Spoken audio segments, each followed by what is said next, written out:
سوال ہومیوپیتھی سے مرتبط ہے کہ جیسا کہ ایلوپیتھی ادویات کی جب دریافت ہوتی ہے یا ایجاد ہوتی ہے تو اس دوران تجربات جانوروں پر بھی کیے جاتے ہیں. تو آیا ہومیوپیتھی نئی ادویات کی دریافت کے دوران بھی ایسا ہی ہوتا ہے؟ ہاں جی، اگر دریافت کے دوران کی بحث نہیں ہے. جو تجربات کیے جاتے ہیں وہ صرف انسانوں پر کیے جاتے ہیں کیونکہ ان کا رد عمل معلوم کرنا ہے. یہاں وہ تجربات نہیں ہیں جو آپ کے ذہن میں ہیں. آپ کے ہاں ایک دوا یاد ہو جاتی ہے اور اس کے خواص کا کیمسٹ آپ کو بتاتا ہے کہ یہ خواص ہیں. اس کو انسانی زندگی پر تجربہ کر کے دیکھا جاتا ہے کہ یہ خواص محدود ہیں یا پھیل جائیں گے ارد گرد، خاص اعضاء تک محدود رہیں گے یا سارے جسم پر اثر انداز ہوں گے. کوئی زائد ایسے اثرات تو نہیں جو شفا کے ساتھ ایک بیماری بھی پیدا کر رہے ہوں وغیرہ وغیرہ.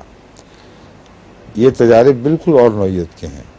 ہومیوپیتھک میں تجربے سے مراد ہے کہ دوا جس کے مجھے کچھ بھی پتہ نہیں کیا چیز ہے، انسانی تجربے سے اس کے خواص کھل کر سامنے آ جائیں اور جانور بتا نہیں سکتا.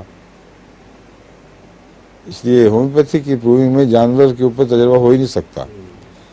لیکن جب انسان کے حوالے سے خواص کھل کے آ جاتے ہیں، یعنی ہومیوپیتھ کے علم میں آ جاتے ہیں، اس وقت جانوروں پر ہومیوپیتھ خود تجربے کرتے ہیں. اور اکثر یہ دیکھا گیا کہ جو دوا ایک جانور پر کامیاب ہو وہ دوسرے پر بھی ہوگی.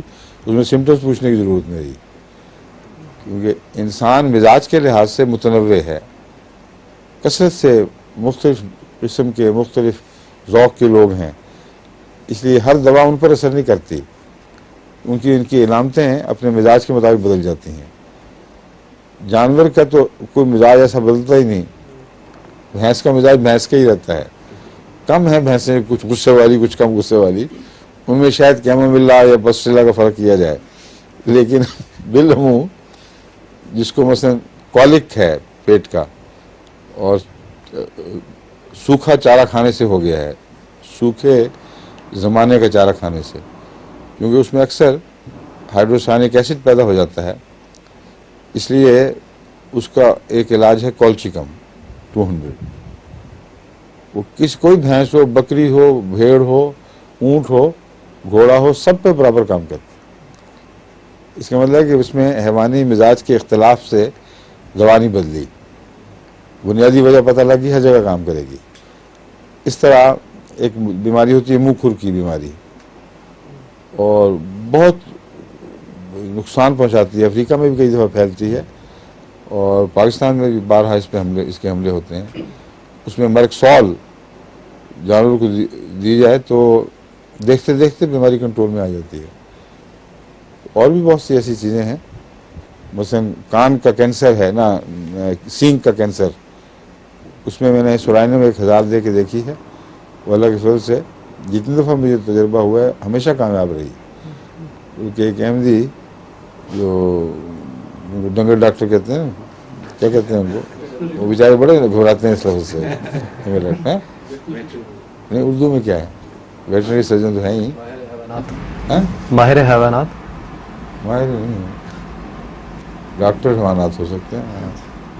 وہاں جو بھی ہیں وہ ڈنگر ڈاکٹر سے مراد یہ نہیں کہ وہ ڈاکٹر ڈنگر ہیں، ان کو گھبرانے کی کوئی ضرورت نہیں. مراد یہ ہے کہ وہ ڈنگروں کے ڈاکٹر ہیں. وہ انہوں نے مجھ سے بنوا لی تھی، وہ جیب میں رکھتے تھے شیشی، پھاڑے کی اور اس چیز کی اور کان کے سینگ کے کینسر کی. وہاں ایک دفعہ بہت زیادہ جانوروں میں سینگ کا کینسر دریافت ہوا تھا اور اس کی ایک ڈوز اللہ کے فضل سے وہ ٹھیک کر دیتی تھی اس کو. تو جانوروں میں تو یہ بہت ہی مفید اور تیر بہدف ہے. ٹھیک ہے.